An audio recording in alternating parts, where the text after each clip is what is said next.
जय हिंद। तो हमने पहले पार्ट में आर्टिकल 1 और आर्टिकल 2 पढ़ लिया था। तो आज हम आर्टिकल 3 और आर्टिकल 4 और अखंड भारत को समझेंगे। तो हमारा संविधान आर्टिकल 3 में ये कहता है कि संसद किसी भी राज्य का नाम सीमा क्षेत्र में परिवर्तित कर सकती है। देखिए, सबसे पहले आर्टिकल 2 में इन लोगों ने विदेशी राज्य को भारत में मिलाया और वो अब कह रहे हैं कि राज्य का नाम हम सीमा क्षेत्र कुछ भी परिवर्तित कर सकते हैं। अगर संसद चाहे तो उत्तर प्रदेश को उल्लू भी नाम रख सकती है और उत्तर प्रदेश को पूरे भारत में भी फैला सकती है। इतनी संसद के पास पावर है, बस 50% का बहुमत होना चाहिए। तो ऐसा केस देखिए, मध्य प्रदेश से छत्तीसगढ़ को 1 नवंबर 2000 में अलग किया गया। उत्तर प्रदेश से उत्तराखंड को 9 नवंबर 2000 में अलग किया गया और बिहार को झारखंड से 5 नवंबर 2000 से अलग किया गया। और जम्मू कश्मीर अपना अलग देश बनाने में लगा था। जम्मू कश्मीर अपना अलग देश बनाने में लगा था। तो देखिए, आज मोदी ने क्या किया कि उसको देश न रह के राज्य भी नहीं छोड़ा, केंद्र शासित प्रदेश बना दिया। और फिर एक बेरोबरी यूनियन केस निकल के आया। ये सिरिल रेडक्लिफ आदमी इतना ज़्यादा हम इसे कुछ बोलेंगे नहीं आप शब्द, लेकिन वो 2 दिन आया और 2 दिन में भारत के, ये देखिए, बस रखा भारत और काटने लगा। तो ये देखिए, ये दो पार्ट कर दिया भारत के, ये 2 जहाँ से रेड लाइन बनी है।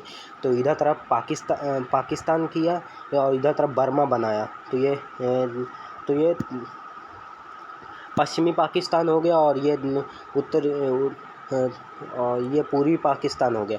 तो अगर आप 5 लाइक करेंगे इस वीडियो में तो हम ये भी बता देंगे कि पूर्वी पाकिस्तान बर्मा कैसे बना। तो आर्टिकल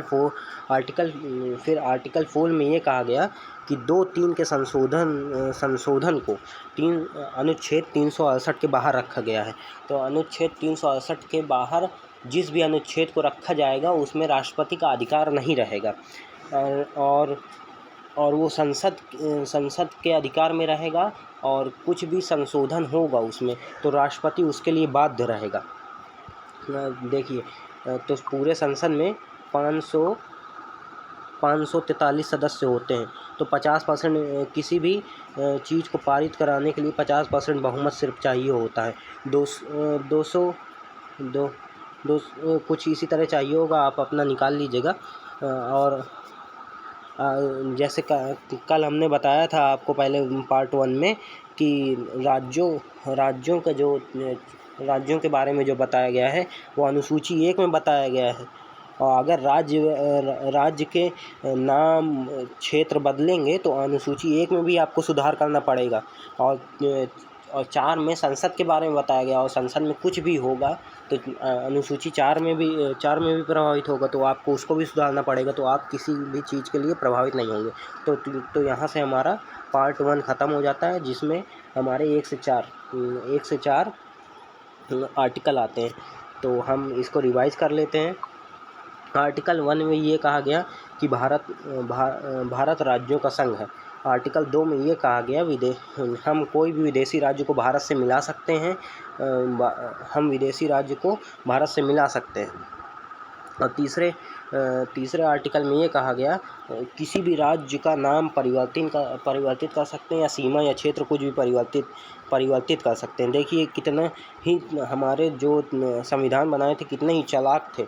पहले कोई भी विदेशी राज्य को भारत से मिलाया और फिर वही राज्य का नाम परिवर्तित कर दिया, क्षेत्र परिवर्तित कर दिया, कुछ भी कर दिया। और चौथे आर्टिकल में ये कहा गया कि साधारण बहुमत से कोई भी इन 2-3 के संशोधन को पारित करा दिया जाता है और राष्ट्रपति इसके लिए बाध्य रहेगा। तो अब अखंड भारत को समझते हैं। तो हम अखंड भारत को समझते हैं। तो देखिए, हमारा अखंड भारत पहले ऐसा था जो अफ़गानिस्तान से बर्मा तक फैला हुआ था। तो सबसे पहले हमारे भारत का विभाजन हुआ डूरंड लाइन से। डूरंड लाइन जो कि अफ़गानिस्तान को भारत से अलग करती है। अब तो कुछ रहा ही नहीं, क्योंकि पाकिस्तान भी अलग हो गया अपने भारत से। 1935 में बर्मा अलग हुआ, जो कि यहाँ पे है, बांग्लादेश के पास। बांग्लादेश ही बर्मा है। और अगर आप कमेंट करेंगे 5 तो ये भी बता देंगे कि बर्मा बांग्लादेश कैसे बना। और 1947 में पाकिस्तान को भारत से अलग कर दिया गया, क्योंकि उस समय अंग्रेज़ों का शासन था, और अंग्रेज़ जब आज़ाद कर रहे थे भारत को तो कह रहे थे कि जितने भी राज्य हैं वो अपना आज़ाद हो सकते हैं, या तो किसी के साथ मिल सकते हैं, या तो अपना खुद एक देश बना सकते हैं। तो पाकिस्तान के साथ 13 रियासतें जुड़ गई, और उस समय अपने भारत में 552 रियासतें बची। 552 देसी रियासतें बची। तो नेहरू जी ने सरदार वल्लभ भाई पटेल को आदेश दिया कि आप 552 देसी रियासतों को मिलाइए। तो इसमें तीन लोग का 552 देसी रियासतों को मिलाने में 3 लोगों का भागीदार रहा, सरदार वल्लभ भाई पटेल, वीपी मेनन, माउंटबेटन। इसमें आपसे यूपीएससी में एक बार क्वेश्चन पूछा था, तो सरदार पटेल और वीपी मेनन का नाम नहीं दिया था, माउंटबेटन का नाम दिया था। और ये तो हो गए, लेकिन 3 राज्यों को तीन देसी रियासतों को अलग करने में बहुत प्रॉब्लम आ रही थी, हैदराबाद, जूनागढ़ और जम्मू कश्मीर। तो हैदराबाद में सरदार वल्लभ भाई पटेल ने चारों तरफ से पुलिस को भेज दिया, और पुलिस नहीं थी, आर्मी थी। और फिर आर्मी थी, तो जब चारों ओर पुलिस ने घेर लिया तो वहाँ पे दंगा फसाद हुआ, तो हैदराबाद किसी तरह से मान गया और हमारे साथ भारत में जुड़ गया।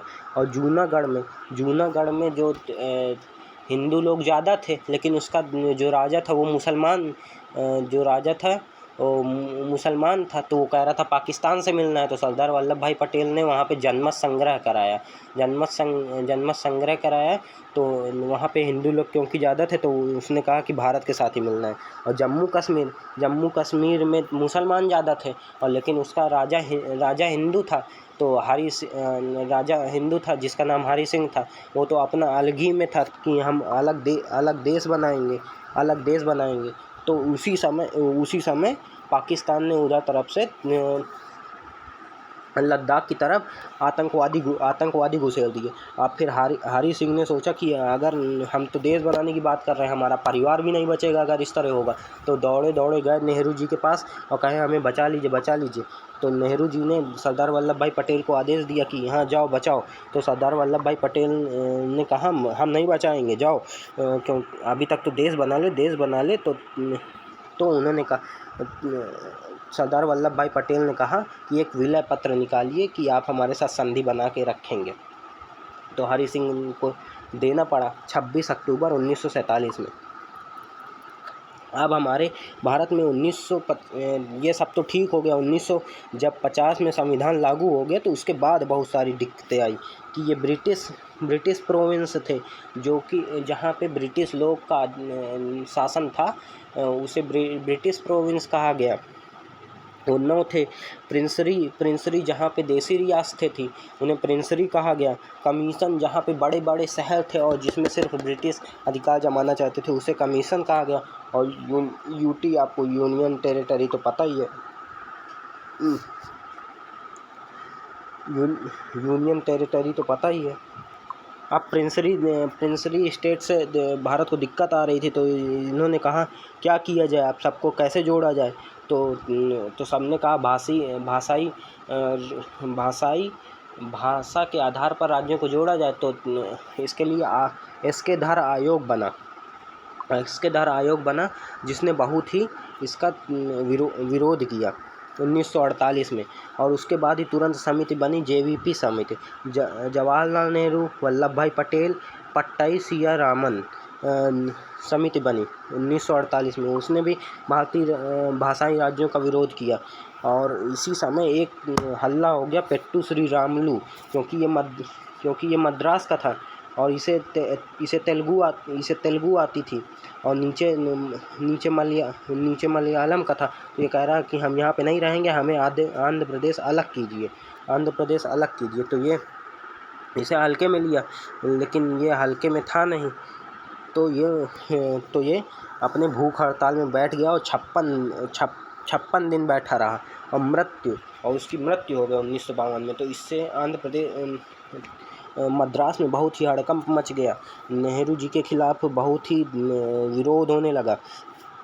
सब लोग कहने लगे ये तो डलहौजी से भी खतरनाक था, भूखन छोड़ दिए उन पर। तो इस थक हार के नेहरू जी ने 101 अक्टूबर 1953 में आंध्र प्रदेश को पहला भाषा के आधार पर राज्य घोषित किया। और एक फजल अली आयोग आया, जिसमें सदस्य 3 थे। गठन 1953 में हुआ, रिपोर्ट 1956 में हुआ। इसके अनुसार राज्यों का गठन भाषा के आधार पर होगा, किंतु एक राज्य में एक भाषा नहीं है कि जैसे कि पंजाब में रह रहे हो तो आप पंजाब में हो तो आपको पंजाबी आना ज़रूरी है, मध्य प्रदेश महाराष्ट्र में हो तो आपको महाराष्ट्रियन आना ज़रूरी है। तो फिर ऐसा हो गया, क्योंकि अभी ये हो चुका है, राज्यों का गठन भाषाई आधार पर हो गया है। तो इस संविधान जब बना था तो ऐसे नहीं हुआ था। तो इसके लिए 7वां संशोधन लाया गया 1956 में, जिसमें 7 स्टेट और 4 यूनियन टेरिटरी थे। तो यहाँ पे आपका भाग 1 समाप्त हो जाता है और अखंड भारत की कथा भी समाप्त हो जाती है। तो चलिए, आपको अगर वीडियो पसंद आया तो लाइक कीजिएगा।